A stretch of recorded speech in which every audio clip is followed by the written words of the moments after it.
আসসালামু আলাইকুম, কেমন আছেন সবাই? আশা করি সবাই ভালো আছেন।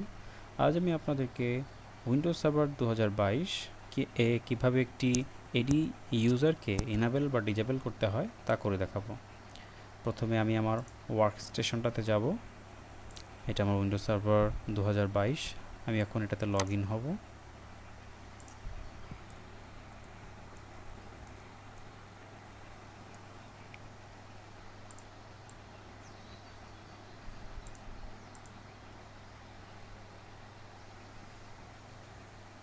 ওকে, আমি এখন অ্যাক্টিভ ডিরেক্টরি ইউজার্স অ্যান্ড কম্পিউটারে যাব। এই জন্য আমাকে টুলসে ক্লিক করতে হবে, এরপর active directory users and computer. Okay, আপনারা দেখতে পাচ্ছেন এখানে windows.com আমার এডি সার্ভারের ডোমেইন। আমি এখন রহিম নামে যে ইউজারটি আমি তৈরি করেছি সেই ইউজারকে ডিসেবল করব।